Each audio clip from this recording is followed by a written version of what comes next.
Hello साथियों, नमस्ते। देसी की दुनिया में आपका हार्दिक अभिनंदन है, स्वागत है। रोज़ की तरह बताने की ज़रूरत ही नहीं है, आदत पड़ गई होगी आपको कि 10 क्वेश्चन 10 क्वेश्चन 10 क्वेश्चन। तो उसी प्रकार से आपके लिए महत्वपूर्ण क्वेश्चन है वो मैं लेकर आया हूँ। देखिए, पहला क्वेश्चन कितना शानदार, सारे क्वेश्चन ही मीठे हैं, एग्जाम के अंदर आने वाले हैं अच्छे अच्छे। इनको मैं मेहनत करके आपके लिए 10-11 क्वेश्चनों का एक संग्रह बनाता हूँ, इसके बाद में आपके लिए लेकर आता हूँ। देखना कितना शानदार क्वेश्चन है। आर्थिक सर्वे 2020-21, आर्थिक सर्वे 2020-21 के अनुसार राज्य सरकार को सर्वाधिक राजस्व किस मद से प्राप्त होता है? दोबारा देखना, आर्थिक सर्वे 2020-21 के अनुसार राज्य सरकार को सर्वाधिक राजस्व, सर्वाधिक आय किस मद से प्राप्त हुई है? तो आपको करना है आंतरिक ऋण। क्या है? आंतरिक ऋण। तो आंतरिक ऋण है, उससे अपने को राजस्थान सरकार को कितनी आय प्राप्त हुई है? 26.51%। आंकड़ा नोट कर लेना, ये 26.51%। और किससे?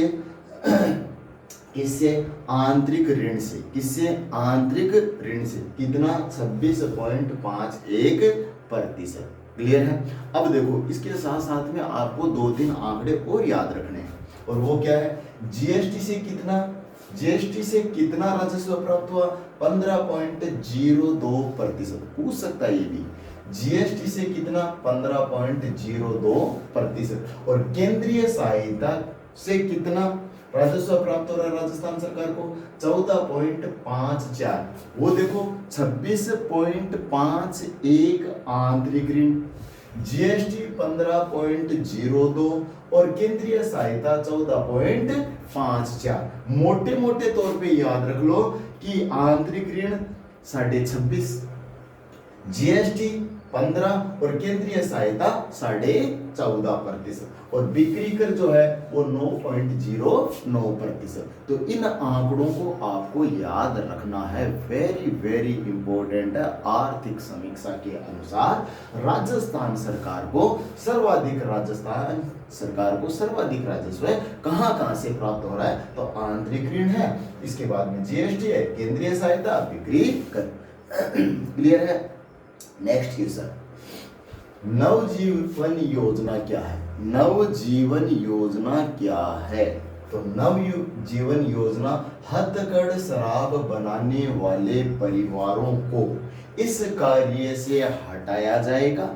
हथकढ़ शराब जो बना रहे हैं उनको इस कार्य से हटाया जाएगा, विमुख किया जाएगा, और उनका दोबारा पुनर्वास करने की योजना है, उनको दूसरे रोजगार उपलब्ध करवाने की जो योजना है वो क्या है? नवजीवन योजना। क्वेश्चन तो आ गया है, क्वेश्चन तो छप चुका है, इंपॉर्टेंट है। नवजीवन योजना हथकढ़ शराब बनाने वाले परिवारों को इस कार्य से हटाकर दूसरे रोजगार में लगाने की योजना, नवजीवन योजना। कब शुरू हुई? 2009 में। कब शुरू की थी इसको? 2009 के अंदर। और इसका जो अभी बजट बना है उसके बजट के अंदर कितने रुपए का प्रावधान?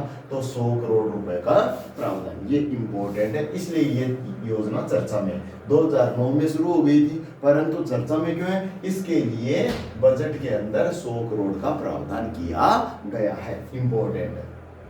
ढोला मारू टूरिस्ट कॉम्प्लेक्स, ढोला मारू टूरिस्ट कॉम्प्लेक्स पर्यटकों को बढ़ावा देने हेतु जैसलमेर में विकसित की जा रही है। तो ढोला मारू टूरिस्ट कॉम्प्लेक्स कहाँ बनाया जा रहा है? जैसलमेर के अंदर। क्या है ये? पर्यटकों को बढ़ावा देने हेतु कॉम्प्लेक्स। बेस्ट दोनों क्वेश्चन, नेक्स्ट जो दोनों क्वेश्चन है वेरी वेरी इंपॉर्टेंट, टिक कर देना। Best wild life destination in the country. दोबारा सुनना, बेस्ट वाइल्ड लाइफ डेस्टिनेशन मतलब पूरे भारत के अंदर वाइल्ड लाइफ का सबसे अच्छा स्थान। तो best wild life destination in the country award से किसे सम्मानित किया है, किस अभ्यारण्य को सम्मानित किया है, तो रणथंभौर सवाई माधोपुर, रणथंभौर अभ्यारण्य सवाई माधोपुर। दोबारा देखना, वेरी वेरी इंपॉर्टेंट है। Best wild life destination in the country award Rajasthan के किस अभ्यारण्य को प्राप्त हुआ है, तो आपको करना है रणथंभौर अभ्यारण्य सवाई माधोपुर। और इससे भी अच्छा क्वेश्चन एक और है, best heritage destination, best heritage destination in the country, और आपका क्या हो जाएगा, जयपुर। गुलाबी नगरी जयपुर को क्या मिला है, कौन सा पुरस्कार मिला है, कौन सा अवार्ड मिला है, best heritage destination in the country. मरुसेना, वेरी वेरी इंपॉर्टेंट, ये भी सारे किसी ने अच्छे। दोबारा देखना, मरुसेना, मरुसेना, मरुसेना है ये काजरी के द्वारा विकसित की हुई फसली रोगों के लिए बायो फॉर्मुलेशन। दोबारा देखना एक बार, मरुसेना, मरुसेना क्या है, तो मरुसेना काजरी जोधपुर के द्वारा विकसित फसली रोगों के लिए बायो फॉर्मुलेशन बनाया गया है। किसने बनाया है, काजरी ने बनाया। काजरी कहाँ है, जोधपुर के अंदर। काजरी कहाँ है, जोधपुर के अंदर। क्या विकसित किया गया,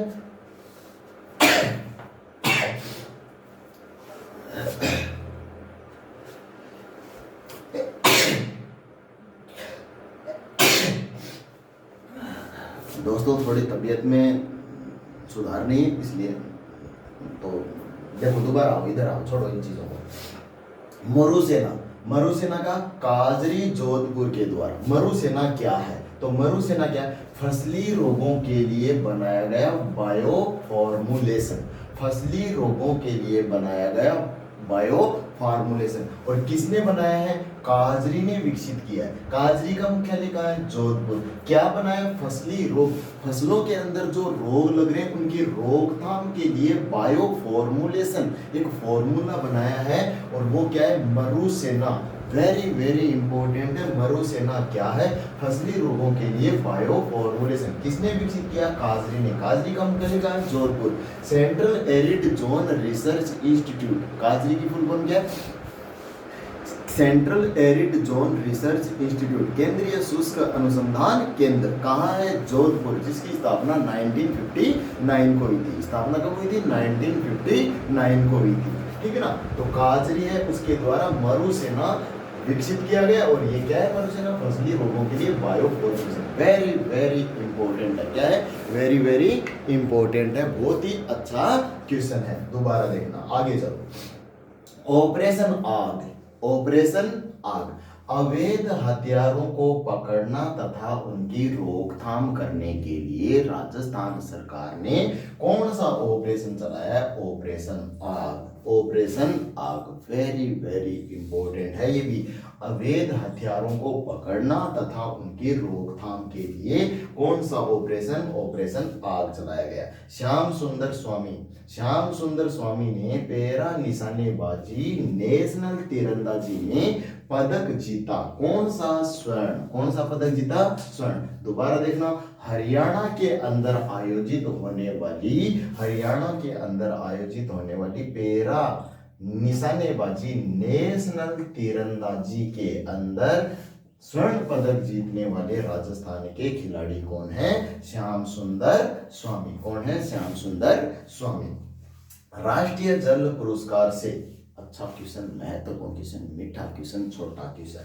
राष्ट्रीय जल पुरस्कार से राजस्थान के किस जिले को सम्मानित किया गया है।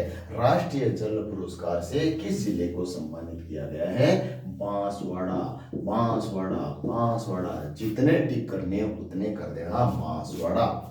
महात्मा गांधी की कृतियों का, महात्मा गांधी की जितनी भी पुस्तकें हैं, जितनी भी कृतियां हैं, उनका राजस्थानी में अनुवाद किया किसने, दुल्ला राम सारण। क्वेश्चन तो छप गया है ये, दुलाराम सारण। तो भारत के अंदर महात्मा गांधी जो है, अपने जो राष्ट्रपिता है, उनकी कृतियों का राजस्थानी में अनुवाद करने वाले व्यक्ति कौन है? दुलाराम सारण। कौन है? दुलाराम सारण।